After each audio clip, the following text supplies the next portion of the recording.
65이 되면 인생이 조금은 조용해질 줄 알았습니다. 평생을 탄광에서 보내고 손주 얼굴 보며 저녁밥 먹는 게 제 남은 삶의 전부인 줄 알았지요. 그런데 어느 날 제 어린 손주가 묻더군요. 할아버지 왜 쌀이 없어요? 그 질문 하나가 제 인생을 강 건너로 밀어냈습니다. 오늘 들려드릴 이야기는 65 가장의 마지막 선택에 대한 이야기입니다. 할아버지, 왜 쌀이 없어요? 강태식은 손주의 눈을 똑바로 바라보지 못했습니다. 7살배기 아이의 눈동자에는 원망도 화도 없었습니다. 그저 순수한 궁금증만 담겨 있었고 그것이 오히려 더 깊은 상처로 가슴에 박혔습니다. 오늘은 조금 늦게 온단다. 곧 올 거야. 거짓말이었습니다. 태식 본인도 알고 있었고 아마 손주도 어렴풋이 느끼고 있었을 것입니다. 아이는 더 묻지 않았습니다. 그냥 할아버지의 무릎에 기대어 조용히 눈을 감았습니다. 그 작은 몸의 무게가 태식에게는 평생 지고 온 탄광의 석탄 더미보다 무겁게 느껴졌습니다. 함경북도 깊은 산자락에 안겨있는 이 마을은 탄광 없이는 존재 이유조차 없는 곳이었습니다. 사람들은 태어나면서부터 검은 흙냄새를 맡으며 자랐고 죽을 때까지 그 냄새를 등에 달고 살았습니다. 강태식도 다르지 않았습니다. 17살에 처음 갱도로 내려간 이후 48회를 한결같이 땅속을 팠습니다. 허리는 이미 수년 전부터 굽기 시작했고 손가락 마디마디는 굳은 살과 검은 기름때로 뒤덮여 있었습니다. 탄가루가 폐 안에 쌓인 탓인지 찬바람이 불면 기침이 그치질 않았지만 그는 그것을 병이라고 생각해 본 적이 없었습니다. 탄광마을 남자들의 삶이란 원래 그런 것이었으니까요. 퇴직을 불과 3달 앞두고 있었습니다. 평생 일한 대가로 받게 될 연금이라고는 한 달에 쌀 2포대 값도 되지 않는 돈이었지만 그것으로라도 버텨낼 수 있을 거라 믿었습니다. 그런데 배급이 끊겼습니다. 갑자기 아무 예고도 없이 동네 배급소 앞에는 이른 아침부터 긴 줄이 늘어섰지만 창구는 열리지 않았습니다. 며칠이 지나고 일주일이 지나도 마찬가지였습니다. 책임자라는 사람은 위에서 지시가 있을 때까지 기다리라는 말만 반복했고 기다리는 사람들의 얼굴은 날이 갈수록 더 허옇게 떠갔습니다. 설상가상으로 아들 강민철이 일자리를 잃었습니다. 인근 공장이 갑자기 문을 닫아버린 탓이었습니다. 며느리 역시 비슷한 처지였습니다. 손주 준혁이를 낳고 얼마 되지 않아 겨우 얻어둔 자리였는데 그마저 허공으로 사라졌습니다. 아들은 말이 없어졌고 며느리는 밤마다 부엌에 서서 텅 빈 솥을 멍하니 들여다보았습니다. 태식은 그 뒷모습을 바라보다가 매번 방으로 들어와 담배 한 대를 피워 물었습니다. 연기가 천장으로 퍼져나가는 것을 바라보며 이 집에서 유일하게 무언가를 하고 있다는 착각을 잠시 즐겼습니다. 저녁밥이 사라진 식탁은 낯설고 서늘했습니다. 탄광 마을에서 저녁밥이란 단순한 식사가 아니었습니다. 하루의 노동을 마치고 가족이 한자리에 둘러앉아 숨을 고르는 시간이었고 서로가 아직 살아있다는 것을 확인하는 의식 같은 것이었습니다. 그 식탁이 비어 있다는 것은 단지 배가 고프다는 의미가 아니었습니다. 이 집이 무너지고 있다는 신호였습니다. 태식은 쌀독 앞에 쪼그리고 앉아 바닥을 긁어보았습니다. 손가락 끝에 닿는 건 차가운 온기 표면뿐이었습니다. 독 안쪽에 남아있는 쌀이라고는 한 줌도 되지 않았습니다. 그것도 사흘은 더 버텨야 했습니다. 태식은 그 쌀을 손에 올려놓고 한참 들여다보았습니다. 나탈 하나하나를 셀 수 있을 정도로 적었습니다. 평생 탄을 캐며 이 정도는 먹여 살릴 수 있다고 믿어왔는데 지금 이 손바닥 위의 현실은 그 믿음을 조용히 비웃고 있었습니다. 이웃집 사정도 다르지 않았습니다.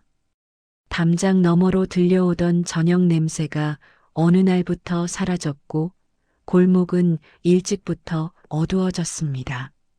불을 켜는 것조차 아끼기 시작한 것입니다. 마을 전체가 마치 천천히 숨을 죽이듯 조용해졌습니다. 낮에는 아이들 뛰어노는 소리가 들리지 않았고 밤에는 개 짖는 소리마저 드물었습니다. 개도 먹을 것이 없으면 짖지 않는다는 것을 태식은 그때 처음 알았습니다.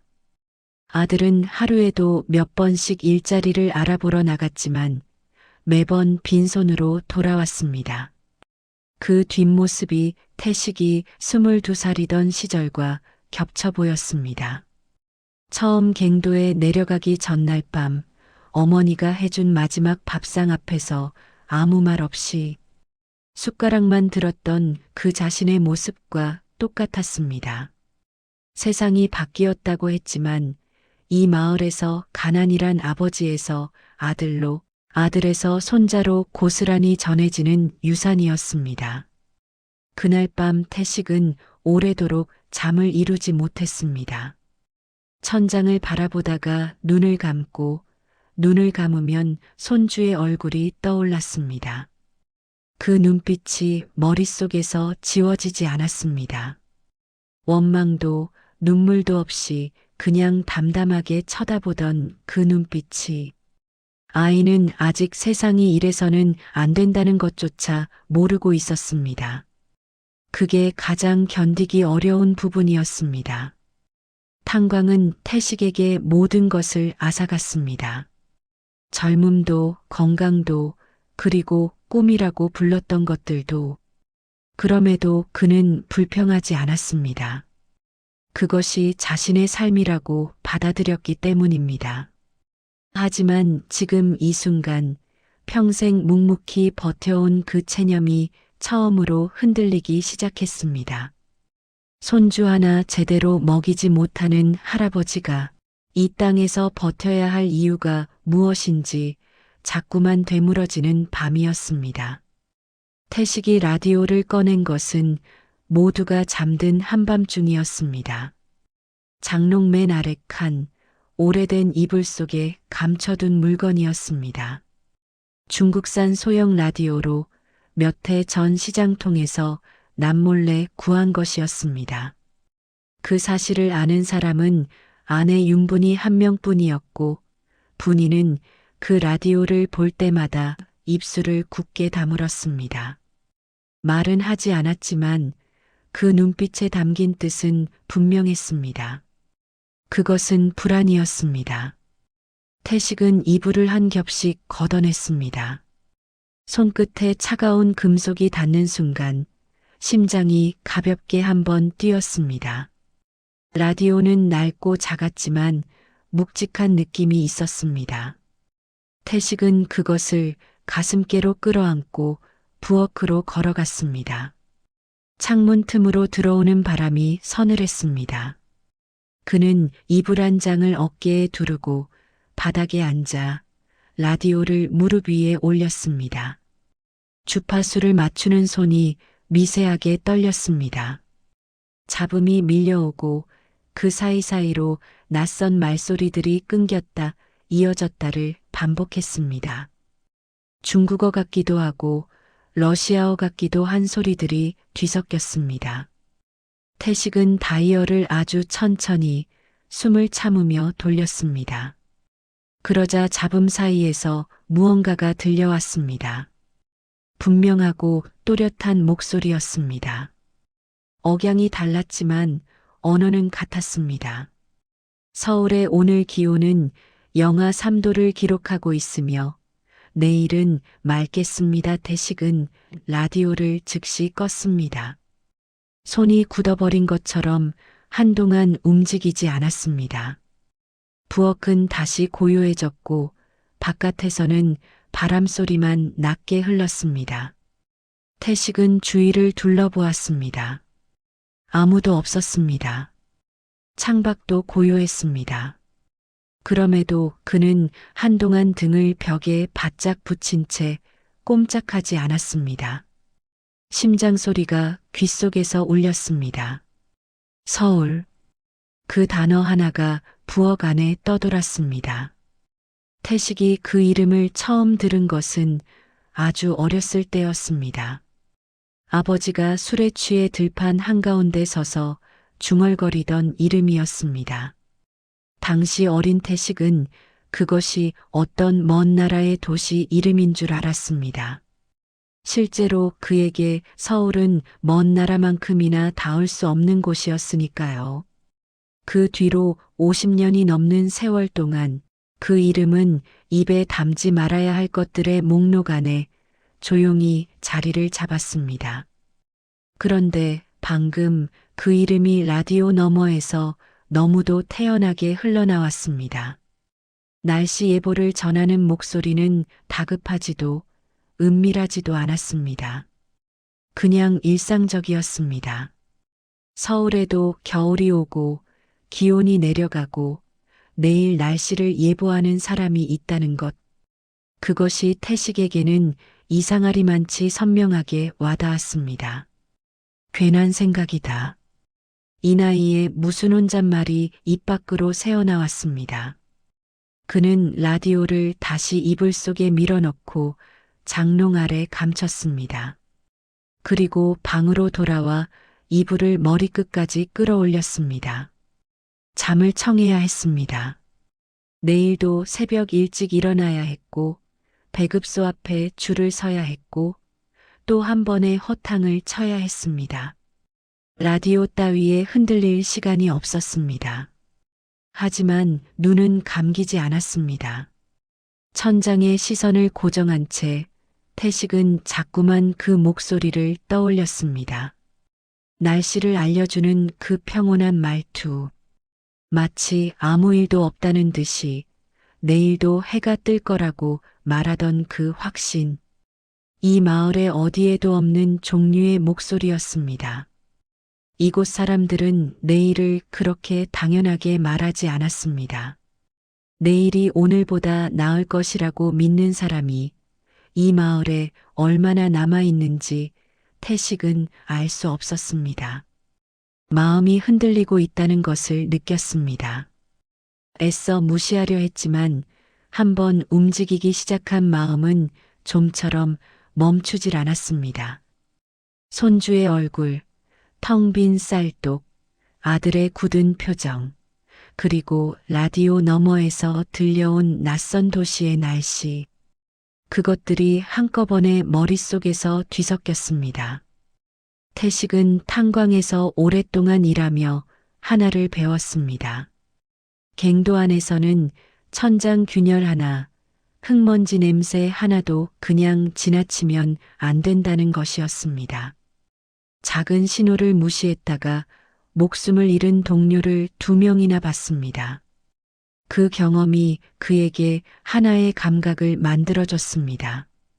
무언가 달라지고 있을 때 몸이 먼저 아는 그 감각이었습니다. 지금 그 감각이 울리고 있었습니다. 오래된 라디오 하나가 건드린 것이라고 하기엔 너무 깊은 곳에서 오는 진동이었습니다. 태식은 그것을 의식적으로 외면하려 했지만 이미 무언가가 달라지고 있다는 것을 몸 어딘가가 알고 있었습니다. 그날 밤 그는 끝내 제대로 잠들지 못했습니다. 배급소가 또 문을 열지 않은 날 태식은 시장으로 향했습니다. 있는 것을 팔아서라도 며칠치 식량을 마련해야 했습니다. 집에 남은 것 중에 팔만한 것이라고는 오래된 공구 몇 개와 분이의 은비녀 하나였습니다. 비녀를 들고 나설 때 분이는 아무 말도 하지 않았습니다. 그 침묵이 태식의 가슴을 무겁게 눌렀습니다. 결혼하던 해 장만한 것이었습니다. 그것을 알면서도 분이는 태식의 손에 쥐어주었고 손을 놓는 순간 시선을 창밖으로 돌렸습니다. 시장은 한산했습니다. 예전만 해도 이 시간쯤이면 사람들로 북적이던 장터였는데 이제는 노점도 절반이 줄고 물건도 변변치 않았습니다. 남아있는 상인들은 대부분 굳은 표정으로 자리를 지키고 있었고 오가는 말도 드물었습니다. 사람들은 필요한 것만 빠르게 사고 자리를 피했습니다. 시장이 이처럼 조용하다는 것은 이 마을이 얼마나 깊이 가라앉고 있는지를 보여주는 것이었습니다. 비녀를 팔고 돌아오는 길에 태식은 익숙한 얼굴을 마주쳤습니다. 백만수였습니다. 탄광 인근 마을 출신으로 이 동네에 흘러들어온 지 몇 해 된 사람이었습니다. 키가 작고 등이 굽어 있었지만 눈빛은 또렷했습니다. 언제 봐도 조용하고 말이 없는 사람이었는데 그 조용함에는 묘하게 깊은 구석이 있었습니다. 태식은 그와 몇 번 마주쳐 인사를 나눈 적이 있었지만 따로 자리를 잡고 이야기를 나눈 건 처음이었습니다. 백만수는 시장 귀퉁이 빈 상점 처마 아래 서 있다가 태식을 발견하고 눈짓을 했습니다. 주위를 한번 살피는 동작이 자연스러우면서도 익숙해 보였습니다. 태식은 그 눈짓의 의미를 따라 그의 옆으로 다가섰습니다. 두 사람은 한동안 말없이 서 있었습니다. 차가운 바람이 시장 골목 사이를 휩쓸고 지나갔습니다. 두만강은 얕은 날이 있어. 달이 구름에 가려질 때 백만수의 목소리는 낮고 평탄했습니다. 누구에게 말하는 것인지 알 수 없을 만큼 담담한 어조였습니다. 그러나 시선은 분명히 태식을 향하고 있었습니다. 태식은 그 말의 뜻을 즉시 알아챘습니다. 탄광 마을에서 오래 산 사람이라면 누구나 그 말이 무엇을 의미하는지 알았습니다. 그것은 단순한 강물 이야기가 아니었습니다. 태식은 대답하지 않았습니다. 백만수도 더 말하지 않았습니다. 두 사람은 그 자리에서 잠시 더 서 있다가 각자의 방향으로 흩어졌습니다. 누가 봐도 그냥 길에서 마주친 두 노인이었습니다. 집으로 돌아오는 내내 태식의 머릿속에는 그 짧은 문장이 맴돌았습니다. 강은 얕은 날이 있다. 달이 구름에 가려질 때 그것은 길이었습니다. 누군가가 이미 그 길을 알고 있다는 뜻이었습니다. 그리고 지금 자신에게 그 존재를 알려준 것이었습니다. 태식은 망설였습니다.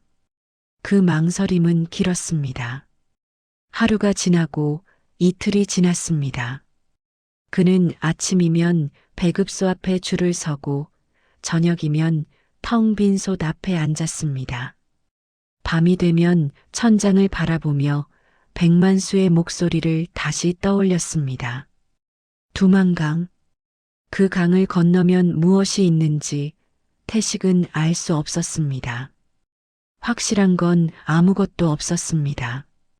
이쪽에서 잘못되면 총을 맞을 수도 있었습니다. 저쪽에서도 잡히면 끌려 돌아올 수 있었습니다.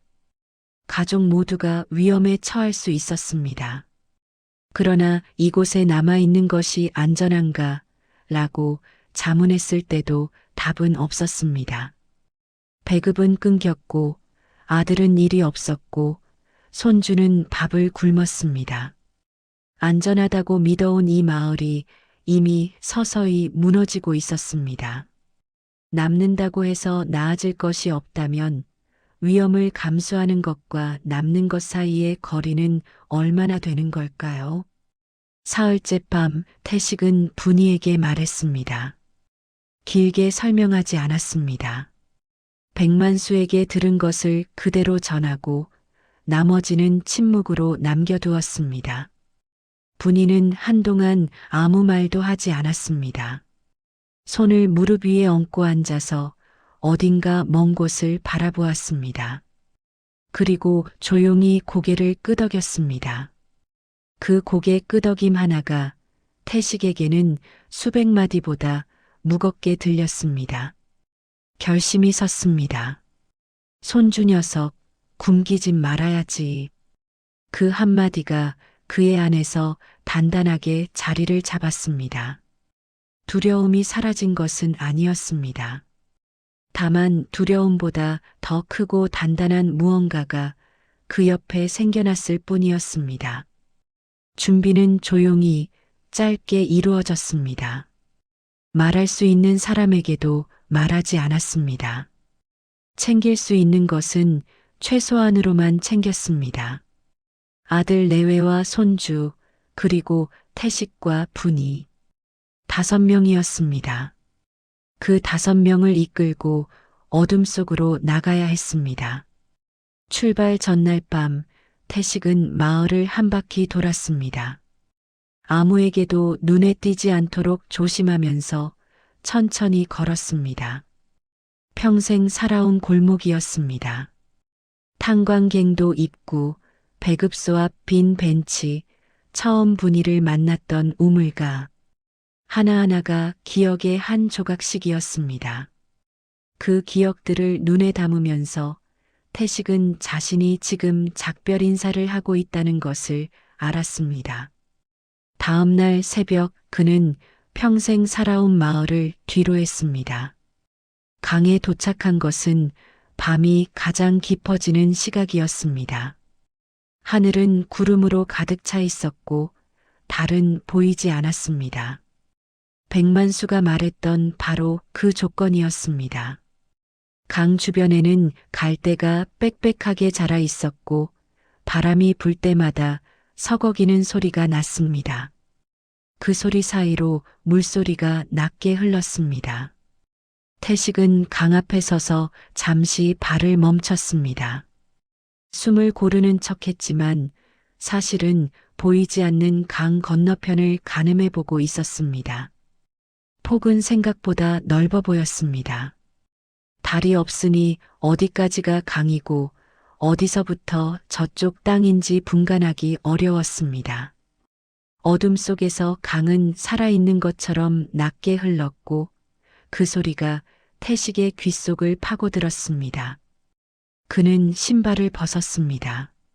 맨발이 젖은 흙에 닿는 순간 온몸이 차가워지는 것이 느껴졌습니다.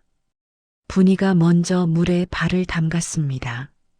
그리고 아무 말 없이 태식의 손을 찾아 쥐었습니다. 손가락이 맞물리는 순간 태식은 눈을 꼭 감았습니다. 50년 가까이 함께 산 손이었습니다.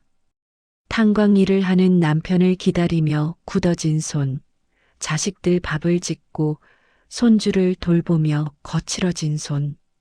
그 손의 온기가 차가운 강물보다 먼저 느껴졌습니다. 여보, 놓지 마오. 분이의 목소리는 작았지만 흔들리지 않았습니다. 태식은 대답 대신 손을 더 꽉 쥐었습니다.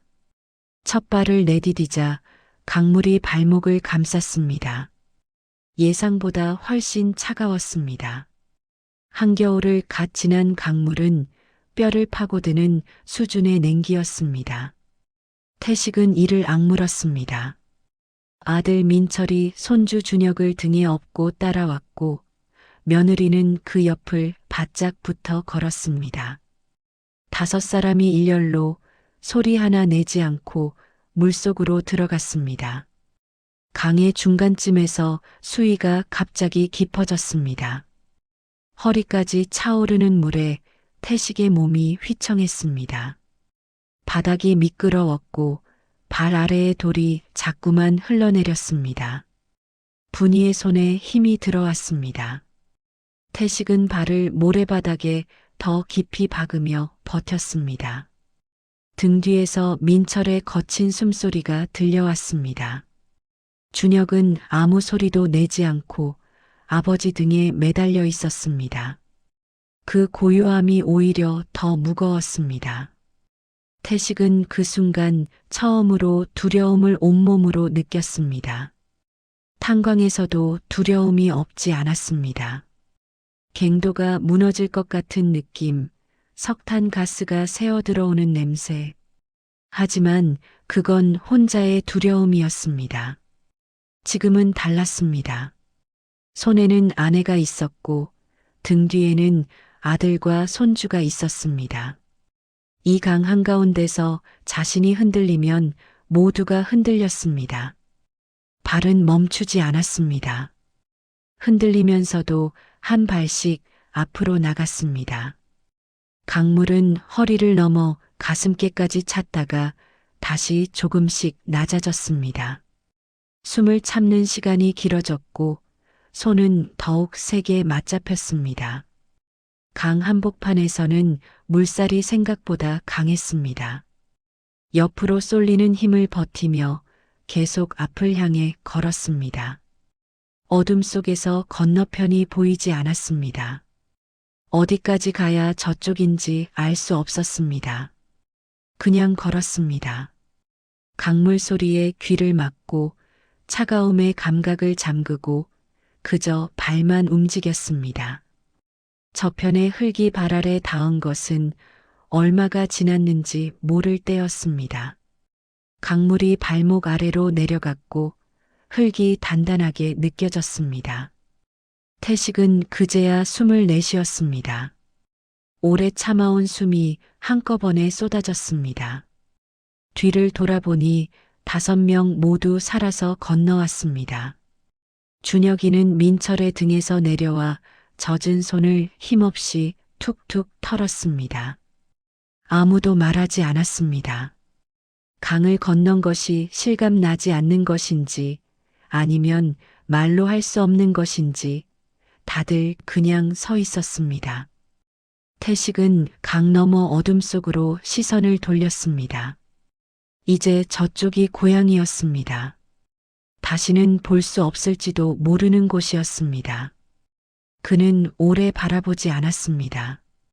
바라볼수록 발이 돌아서려 할 것 같았습니다. 분이의 손을 다시 잡고 그는 앞을 향해 걸었습니다. 낮이 되어서야 제대로 주위가 보였습니다. 중국 국경 쪽 마을은 조선과는 달라 보였지만 그렇다고 낯선 세계처럼 화려하지도 않았습니다. 허름한 집들이 낮은 언덕을 따라 듬성듬성 늘어서 있었고 흙길 위에는 닭 몇 마리가 어슬렁거렸습니다.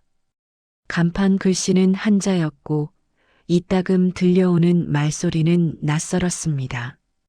태식은 그 풍경을 조심스럽게 살피며 자신이 살아서 강을 건넌 것이 아직도 실감 나지 않는다고 느꼈습니다.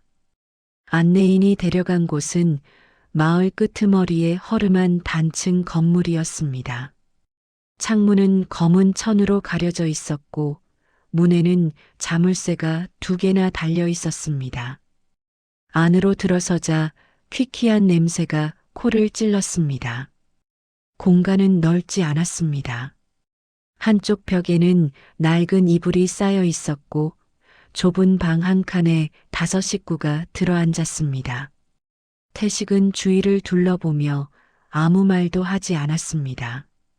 이곳이 안전한지 아닌지는 아직 알 수 없었습니다.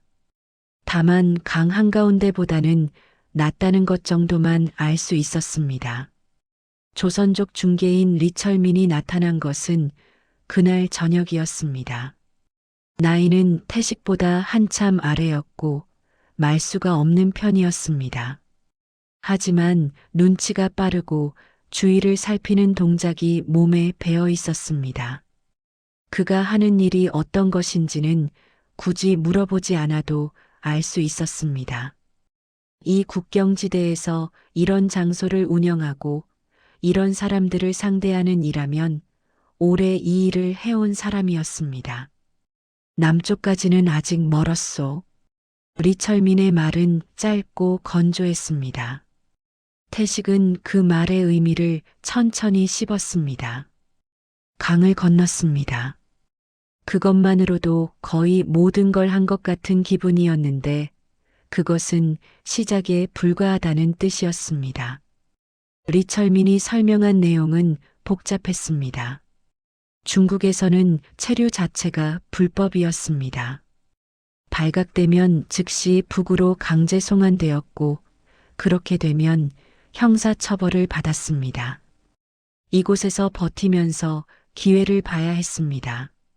제3국을 통해 남쪽으로 가는 경로가 있었지만 그 경로는 시간도 걸리고 돈도 들었습니다. 언제, 어떻게 이동하느냐는 모두 상황을 봐가며 결정해야 했습니다. 지금 당장 어디에 갈 수 있다고 약속할 수 있는 것은 아무것도 없었습니다. 태식은 듣는 내내 표정을 바꾸지 않았습니다. 탄광에서 오래 일한 사람은 예측 불가능한 상황에 익숙했습니다. 땅속에서는 언제나 계획대로 되는 법이 없었습니다. 갱도는 무너질 수도 있었고, 물이 솟을 수도 있었고, 가스가 차오를 수도 있었습니다. 중요한 것은 그 순간순간을 버티는 것이지 미리 안다는 것이 아니었습니다. 그 오랜 경험이 지금은 조금 다른 방식으로 쓸모를 발휘하고 있었습니다. 하지만 가족들은 달랐습니다. 며느리는 리철민의 말을 들으며 입술을 잘근 깨물었습니다. 아들은 아무 말 없이 준혁을 무릎에 앉히고 허공을 바라보았습니다. 분이는 두 손을 모아 무릎 위에 올린 채 태식의 옆얼굴을 가끔씩 살폈습니다. 그 시선이 닿을 때마다 태식은 자신이 지금 무언가를 버텨야 한다는 것을 다시 한번 확인했습니다. 이 자리에서 무너지면 안 되는 사람이 자신이라는 것을 알았습니다. 며칠이 지났습니다. 시간은 기묘하게 흘렀습니다. 창밖을 볼 수 없었고 밖으로 나갈 수도 없었습니다. 소리에 예민해졌습니다. 자동차 소리, 발걸음 소리, 멀리서 들려오는 개 짖는 소리. 그것들 하나하나가 신경을 건드렸습니다. 준혁은 처음에는 울었지만 이틀이 지나자 그냥 조용해졌습니다. 어린아이가 이유도 모른 채 숨을 죽이는 법을 배우고 있다는 것이 태식의 마음을 어둡게 했습니다. 식사는 리철민이 하루 2번 가져다 주었습니다. 양은 많지 않았지만 먹을 수는 있었습니다. 따뜻한 음식이었습니다. 그것만으로도 감사해야 하는 처지였습니다. 태식은 손주에게 자신의 것을 조금씩 덜어주며 반 이상을 먹이고 나머지로 버텼습니다. 분이가 그것을 보고 조용히 자신의 것도 준혁 쪽으로 밀었습니다. 준혁은 그게 무슨 의미인지 모른 채 배가 부른 얼굴로 잠들었습니다. 그자는 얼굴을 보며 태식은 생각했습니다. 여기까지 온 것이 맞는 선택이었는지는 아직 모릅니다. 앞으로 무슨 일이 벌어질지도 알 수 없습니다. 하지만 이 아이가 오늘 밥을 먹었습니다. 따뜻한 곳에서 잠을 잡니다. 그것이 지금 이 순간의 전부였습니다. 다음은 다음에 생각해야 했습니다. 강 하나를 건넜다고 끝이 아니라는 것을 태식은 이미 알고 있었습니다. 다만 그 강을 건넌 덕분에 오늘 밤 손주가 배를 골지 않았습니다. 그것으로 충분했습니다. 아직은 이동 명령이 떨어진 것은 예고 없이였습니다. 리철민이 문을 두드린 것은 새벽 2시가 막 넘은 시각이었습니다. 노크 소리는 짧고 빠르게 3번이었습니다. 태식은 잠든 것이 아니었습니다. 며칠째 제대로 눈을 붙이지 못하고 있었기 때문에 그 소리를 바로 알아챘습니다. 몸을 일으키는데 1초도 걸리지 않았습니다. 지금 바로 나와야 합니다. 단속이 이쪽으로 넘어오고 있소. 리철민의 목소리에는 평소의 건조함 대신 낮은 긴장감이 깔려 있었습니다. 그것만으로도 상황이 심상치 않다는 것을 알 수 있었습니다. 태식은 말없이 분위를 흔들어 깨웠습니다. 아들 쪽으로 눈짓을 했습니다. 민철은 이미 눈을 뜨고 있었습니다. 그도 잠을 못 이루고 있었던 것이었습니다. 5명이 짐을 챙기는데 3분도 걸리지 않았습니다. 챙길 것이 거의 없었기 때문이었습니다. 준영만 잠에서 깨지 못해 민철이 그대로 등에 업었습니다. 아이는 눈을 감은 채 아버지 목을 무의식적으로 꼭 끌어안았습니다. 밖은 캄캄했습니다. 리철민이 앞장섰고 일행은 그림자처럼 뒤를 따랐습니다. 흘길을 벗어나 좁은 골목으로, 골목에서 다시 밭사이 길로 이어지는 경로였습니다. 발소리를 죽이는 것이 먼저였습니다.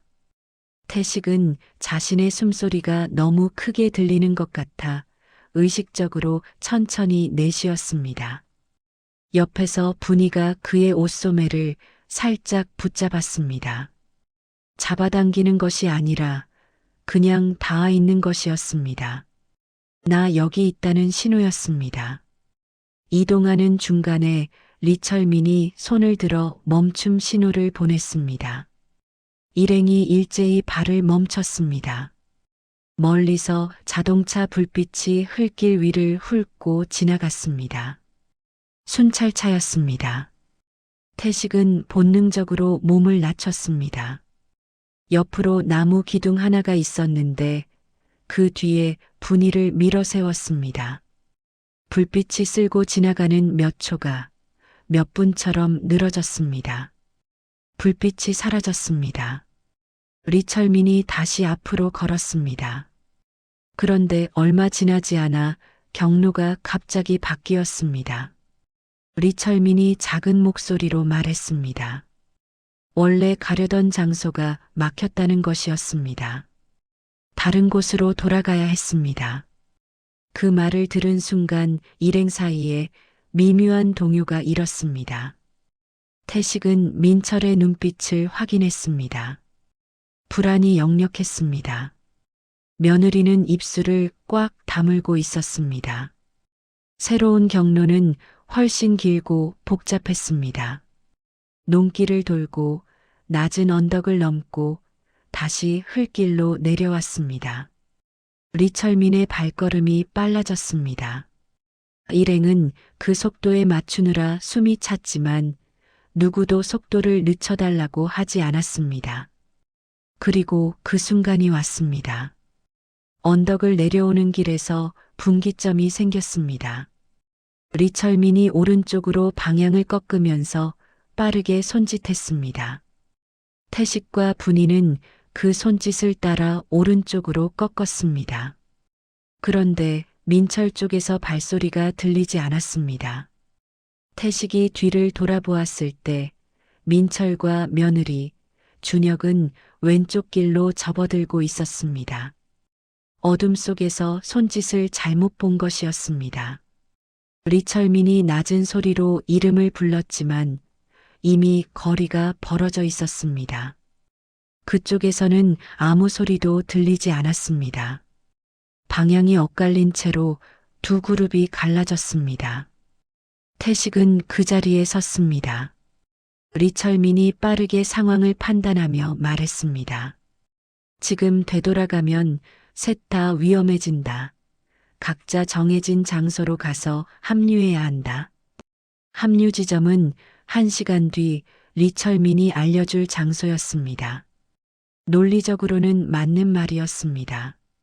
하지만 태식의 몸은 돌아서지 않았습니다. 아들이었습니다. 등에 손줄을 업은 아들이었습니다. 어둠 속에서 갈라진 아들이었습니다. 분이가 태식의 손을 꽉 쥐었습니다.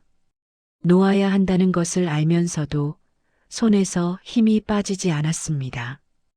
태식은 어둠이 삼킨 왼쪽 길을 한동안 바라보았습니다. 발소리도 말소리도 없었습니다. 아무것도 보이지 않았습니다. 리철민이 다시 재촉했습니다. 지금 가야 합니다. 여기 서 있으면 모두 위험합니다. 태식은 몸을 돌렸습니다. 발이 움직였습니다. 하지만 눈은 한참 동안 왼쪽 어둠에 머물러 있었습니다. 은신처에 도착했습니다. 이번 장소는 더 좁고 더 낡은 곳이었습니다. 리철민은 문을 잠그고 사라졌습니다. 태식과 분이 둘만 남았습니다. 방 안은 텅 빈 것처럼 느껴졌습니다. 5이 다니다가 둘이 되니 공기 자체가 달라진 것 같았습니다. 태식은 벽에 등을 기대고 주저앉았습니다. 눈을 감았습니다. 머릿속에서 민철의 얼굴이 떠올랐습니다. 준혁을 업고 어둠 속 왼쪽 길로 사라지던 그 뒷모습이 지워지지 않았습니다. 내가 괜한 선택을 했나? 목소리가 낮았습니다. 혼잣말이었지만 분이에게도 들렸을 것이었습니다. 분이는 아무 말도 하지 않았습니다. 다만 태식의 옆에 조용히 앉았습니다.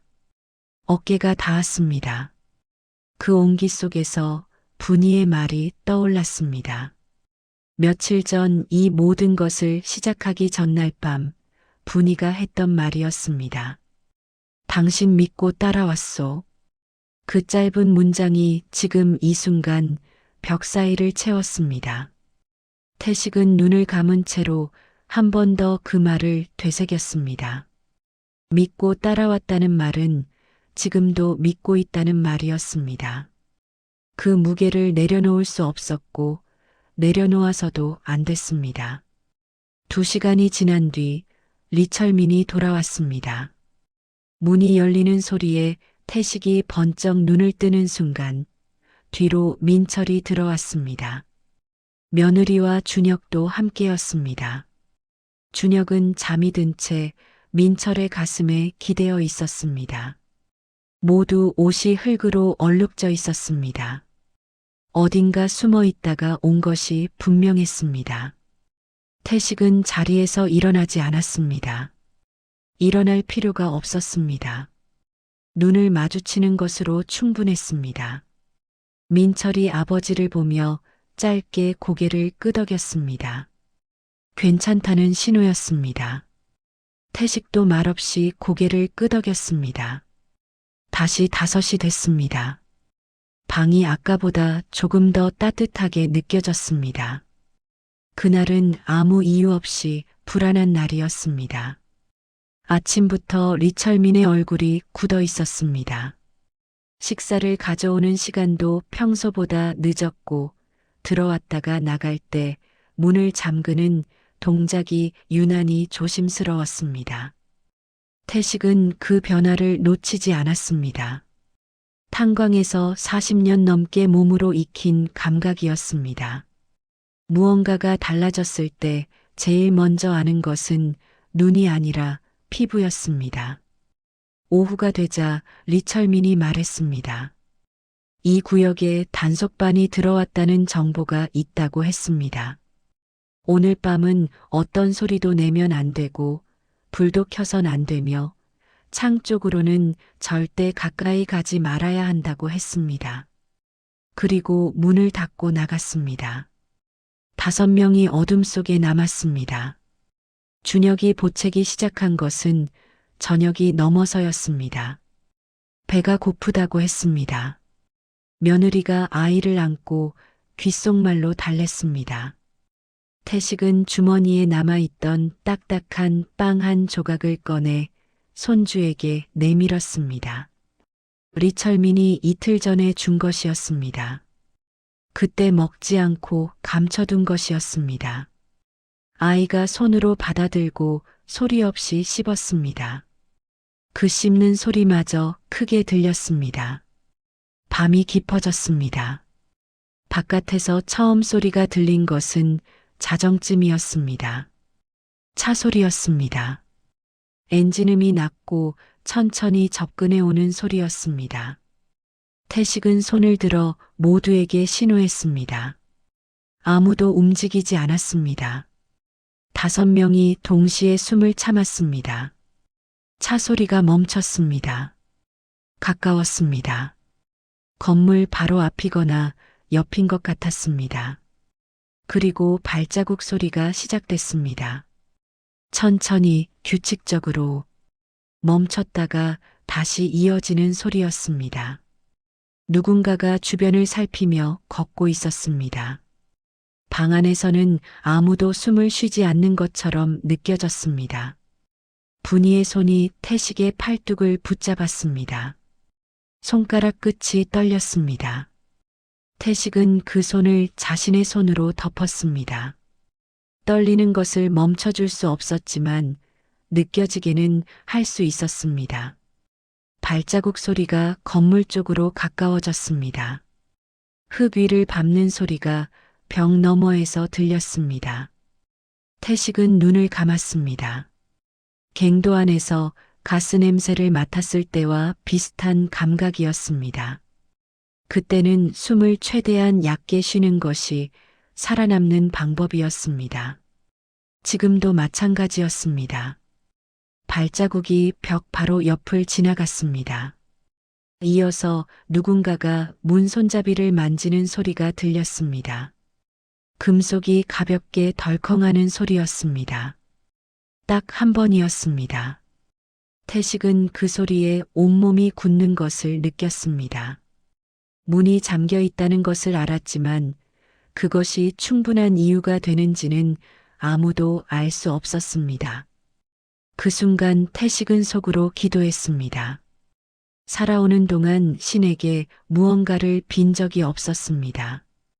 탄광에서도 배급이 끊겼을 때도 강을 건너던 그날 밤에도 기도란 스스로 해결할 수 없는 것을 인정하는 행위라고 생각했기 때문이었습니다.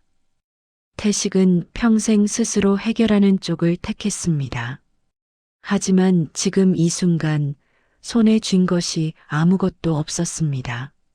잠긴 문 하나와 어둠뿐이었습니다. 이번 한 번만 목소리도 없었고 형태도 없는 기도였습니다. 그냥 그 말 하나였습니다. 이번 한 번만. 발자국 소리가 다시 움직였습니다. 문 앞에서 멀어지는 소리였습니다. 천천히 조금씩 그리고 건물 모퉁이를 돌아 사라졌습니다. 얼마 뒤 차 소리가 다시 들렸고 멀어지더니 끊어졌습니다. 아무도 움직이지 않았습니다. 차 소리가 완전히 사라지고도 한참이 지난 뒤에야 분이가 태식의 팔을 꽉 쥐었다가 천천히 힘을 풀었습니다. 그게 신호였습니다. 숨을 내쉬어도 된다는 신호. 방 안에 5개의 숨소리가 동시에 흘러나왔습니다. 그 소리가 이상하게도 아름답게 들렸습니다. 살아있다는 소리였습니다. 준혁이 작은 목소리로 말했습니다. 무서웠다고 했습니다. 민철이 아이를 꼭 끌어안았습니다. 며느리는 아이 머리를 쓰다듬으며 아무 말도 하지 않았습니다.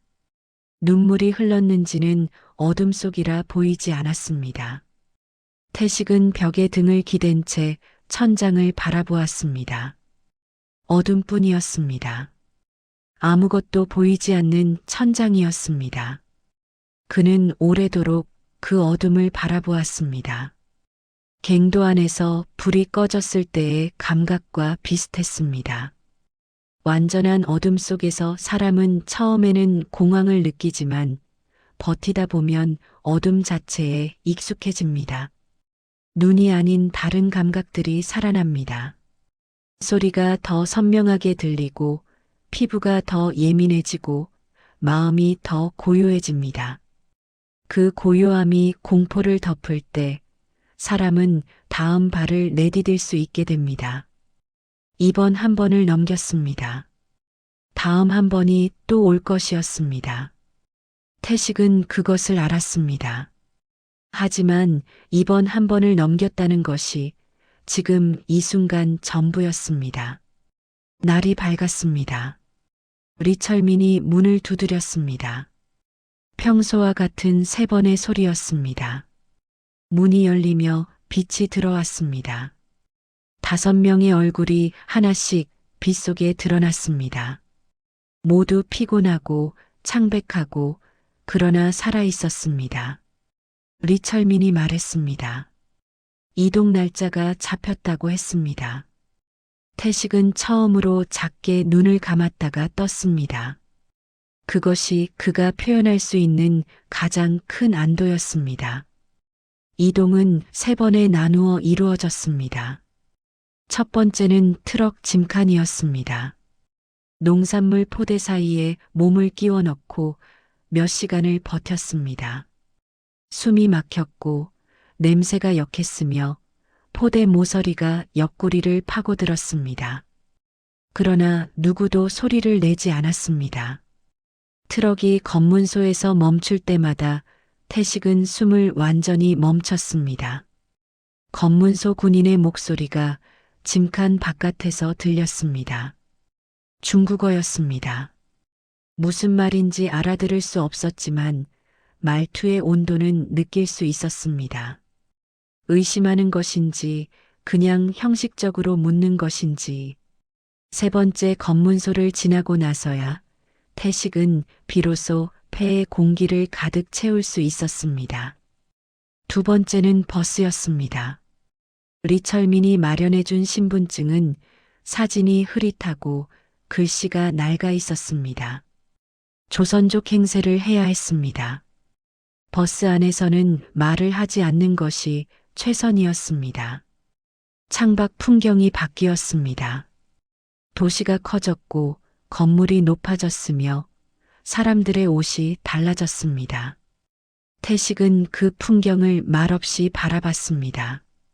이 나라가 얼마나 넓은지 그리고 자신이 얼마나 작은 점 하나인지를 느꼈습니다.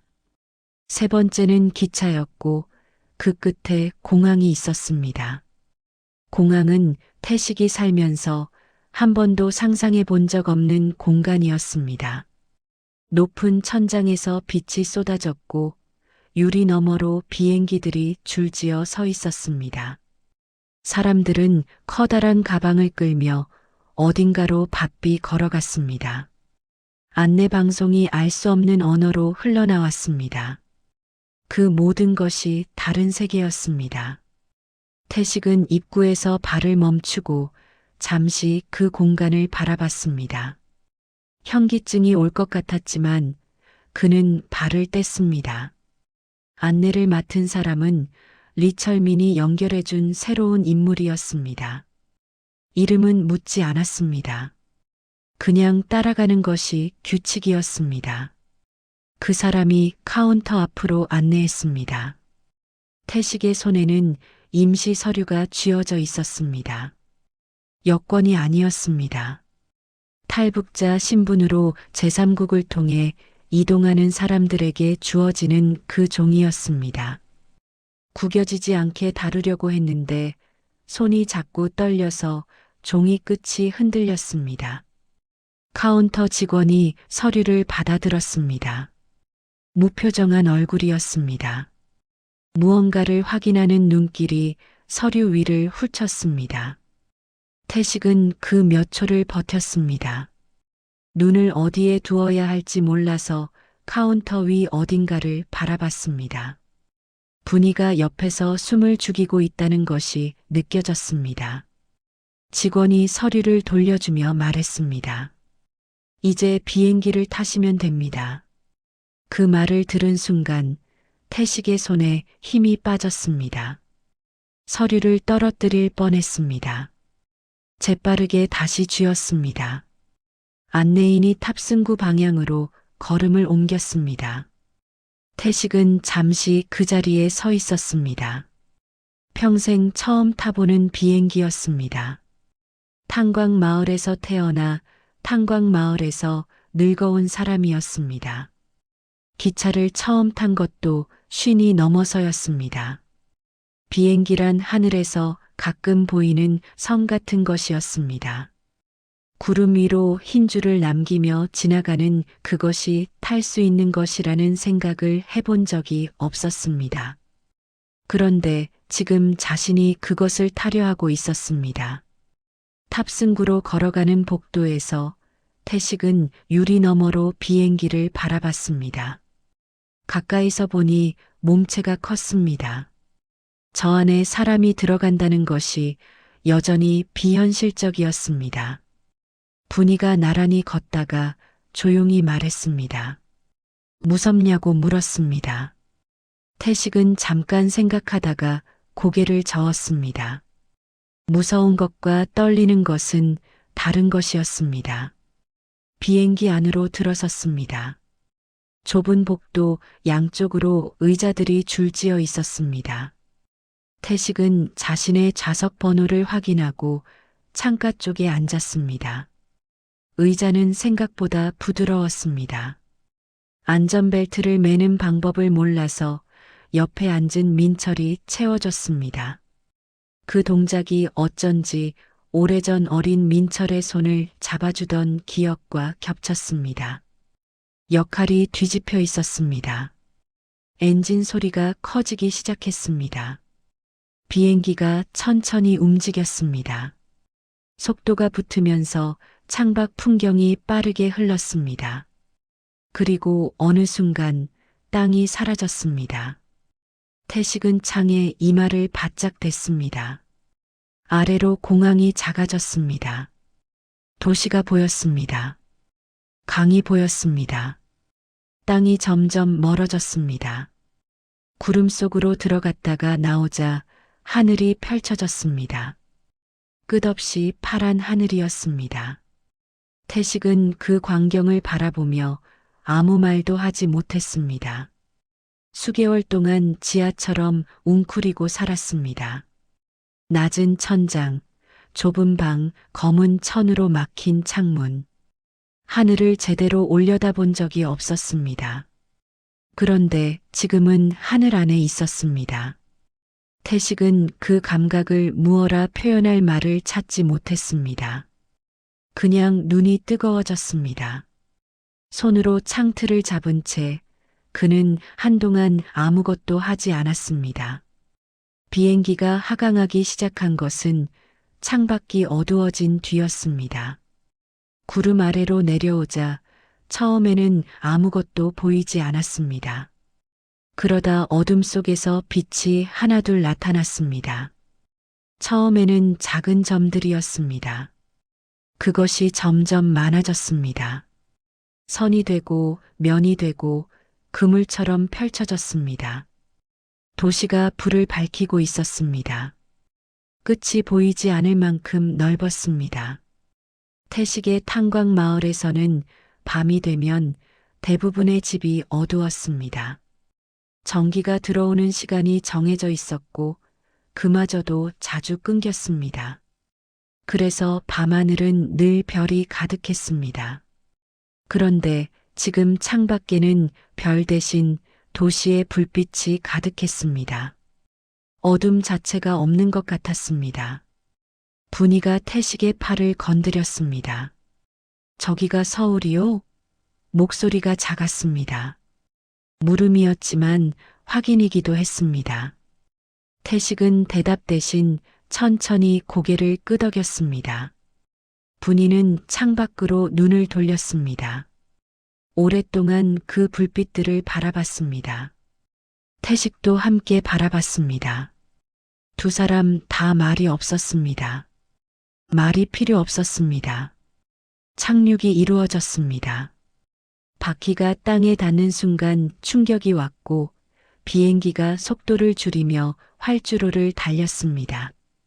태식은 안전벨트를 쥔 손에 힘을 주었다가 천천히 풀었습니다.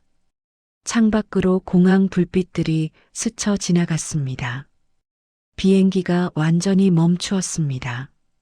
기내에 안내 방송이 흘렀습니다. 이번에는 한국어였습니다. 억양이 달랐지만 뜻을 알아들을 수 있었습니다. 그것이 이상하게 가슴을 울렸습니다. 공항 밖으로 나온 것은 깊은 밤이었습니다. 하늘은 맑았고 공기는 차가웠습니다. 태식은 밖으로 걸어 나오자마자 잠시 걸음을 멈추고 깊게 숨을 들이켰습니다. 익숙한 냄새는 아니었습니다. 탕가루도 강냄새도 흙 냄새도 아니었습니다. 도시의 공기였습니다. 차갑고 건조하고 낯선 냄새였습니다. 그런데 그 낯선 냄새가 나쁘지 않았습니다. 이후 며칠은 정신이 없었습니다. 하나원이라는 곳으로 이동했습니다. 탈북자들이 남한 생활을 준비하는 시설이었습니다. 처음 이틀은 몸 검사와 면담이 이어졌습니다. 의사가 태식의 폐 상태를 보더니 표정이 살짝 굳었습니다. 탕가루가 오래 쌓인 흔적이라고 했습니다. 태식은 그냥 고개를 끄덕였습니다. 이미 알고 있는 것이었습니다. 치료는 받을 수 있다고 했습니다. 그 말이 오히려 낯설었습니다. 치료를 받을 수 있다는 것, 그것이 당연한 것이 아니었다는 사실을 그는 지금에야 다시 실감했습니다. 교육이 시작됐습니다. 남한 사회의 구조, 화폐, 교통, 복지제도, 하나하나가 새로운 언어를 배우는 것 같았습니다. 글자는 같았지만 쓰이는 방식이 달랐습니다. 단어들이 달랐습니다. 사람들이 대화하는 방식이 달랐습니다. 태식은 강의를 들으며 때로 멍해졌습니다. 60이 넘은 나이에 세상을 처음부터 다시 배우는 것이었습니다. 분위는 적응이 더뎠습니다. 말이 줄었고 밤에 잠을 잘 못 자는 것 같았습니다. 태식은 그것을 알면서도 직접 묻지 않았습니다. 대신 저녁이 되면 산책을 권했습니다. 시설 안작은 마당을 둘이서 천천히 걸었습니다. 별말은 없었지만 걸으면서 분이의 얼굴이 조금씩 풀렸습니다. 그것으로 충분했습니다. 민철은 빠르게 배웠습니다. 젊었고 새로운 것을 받아들이는 속도가 달랐습니다. 며느리도 마찬가지였습니다. 준혁은 아이들과 금방 어울렸습니다. 어린 것들은 어디에서나 빠르게 적응했습니다. 태식은 손주가 다른 아이들과 뛰어노는 것을 멀리서 바라보며 그것만으로 이미 많은 것이 됐다고 느꼈습니다. 어느 저녁 태식은 혼자 창가에 앉아 바깥을 바라봤습니다. 도시의 불빛이 멀리 보였습니다. 비행기에서 내려다봤던 그 빛들의 일부가 지금 이 창문 너머에 있었습니다.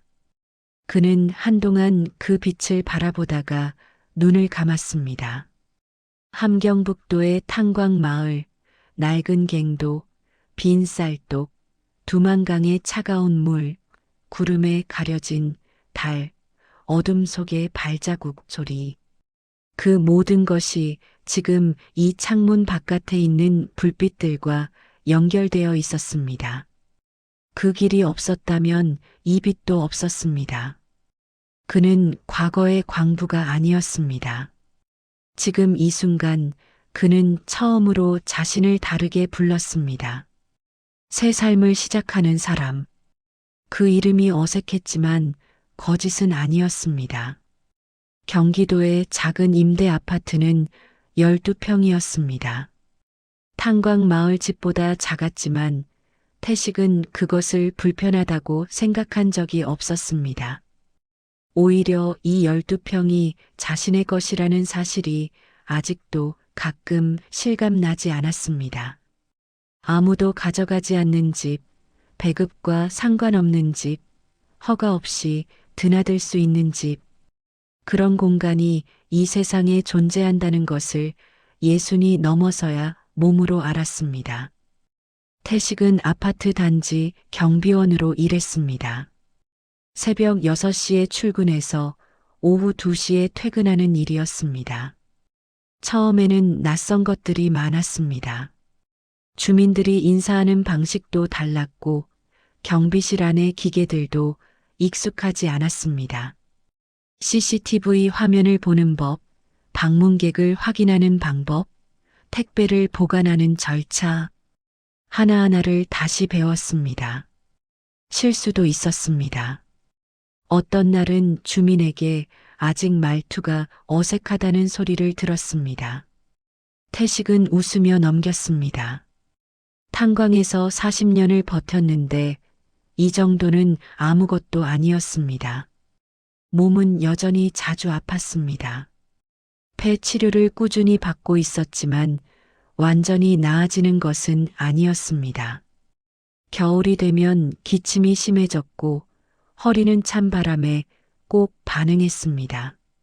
하지만 치료를 받을 수 있다는 것, 아프면 병원에 갈 수 있다는 것이 이곳 생활에서 태식이 가장 자주 감사히 여기는 것 중 하나였습니다.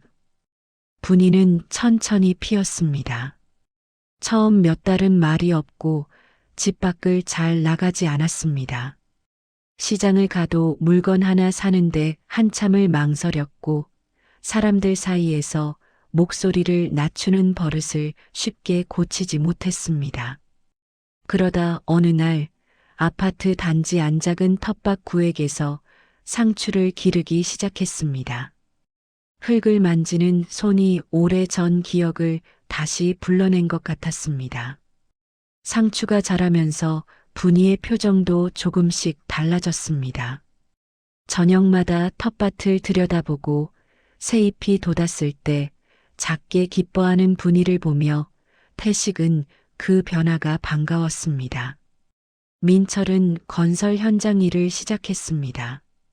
몸을 쓰는 일이었고 처음에는 체계도 언어도 낯설었습니다. 하지만 부지런했고 꼼꼼했습니다.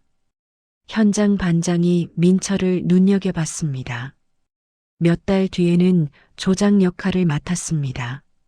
며느리는 인근 공장의 포장 라인에서 일했습니다. 두 사람이 번 돈을 합치면 넉넉하지는 않았지만 어렵지 않게 살 수 있었습니다.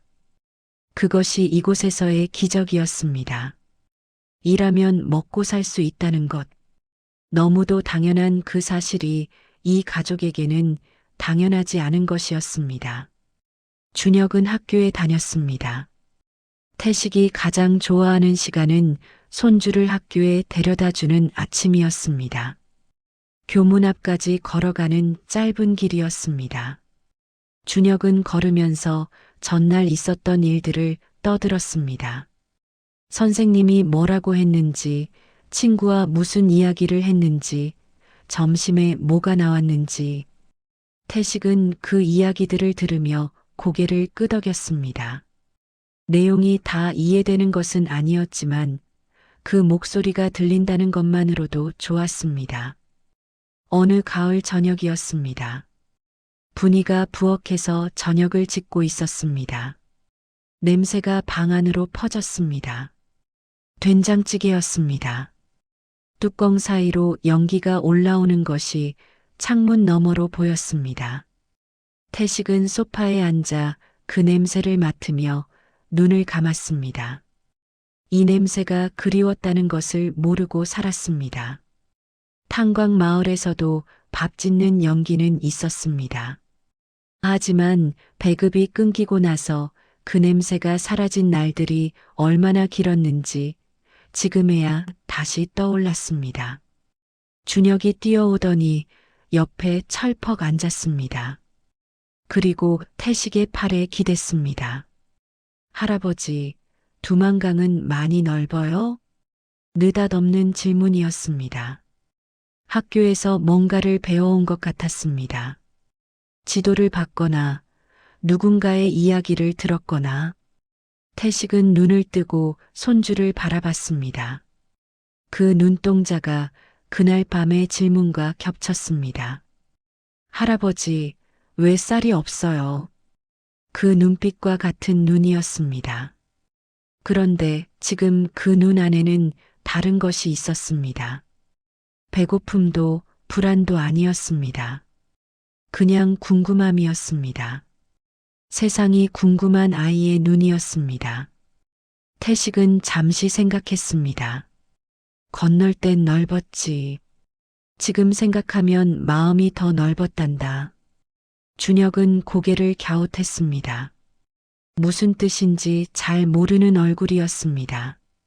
태식은 더 설명하지 않았습니다. 언젠가 알게 될 것이었습니다. 어쩌면 영원히 모를 수도 있었습니다. 그것도 나쁘지 않았습니다. 모르고 사는 것이 더 나은 것들이 있었습니다. 분이가 상을 들고 나왔습니다. 5개의 그릇이 식탁 위에 놓였습니다. 김이 올랐습니다. 민철이 손을 씻고 앉았고 며느리가 준혁을 불렀습니다.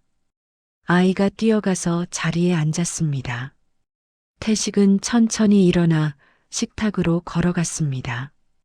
5명이 둘러앉은 식탁이었습니다. 모자라는 것 없이 가득 찬 그릇들이었습니다. 탄광 마을에서 평생 꿈도 꾸지 못했던 저녁 풍경이 지금 이 12평 아파트 식탁 위에 있었습니다. 태식은 숟가락을 들기 전에 잠깐 그 풍경을 바라봤습니다. 분이가 국을 떠서 준혁의 그릇에 담아주는 것, 민철이 며느리에게 반찬을 건네는 것, 준혁이 벌써 밥을 한 숟가락 퍼 넣는 것. 소란하지 않았지만 조용하지도 않은 밥 먹는 가족의 소리였습니다. 창밖에는 남쪽 하늘이 고요했습니다. 저녁 공기 속에 아파트 단지의 불빛들이 켜지고 있었습니다. 그 불빛들이 하나씩 늘어나는 것을 보며 태식은 조용히 중얼거렸습니다. 그래도 건너오길 잘했다. 아무도 듣지 못한 말이었습니다. 하지만 그래도 괜찮았습니다. 그 말은 누군가에게 하는 말이 아니었습니다. 50년 가까이 땅속을 파온 자신에게, 차가운 강물을 건너온 발에게, 그리고 이 식탁 위에 올라온 된장찌개 냄새에게 하는 말이었습니다. 숟가락이 그릇에 닿았습니다. 따뜻했습니다. 평생을 땅속에서 살았던 남자가 마지막엔 하늘을 건넜습니다. 그가 건넌 것은 강이 아니었습니다. 두려움이었고 체념이었고 손주에게 물려주지 말아야 할 가난이었습니다. 오늘 강태식의 이야기가 마음에 닿으셨다면 구독과 좋아요가 이 이야기를 더 많은 사람에게 전해줍니다. 잊혀선 안 될 삶들을 함께 기억해주세요.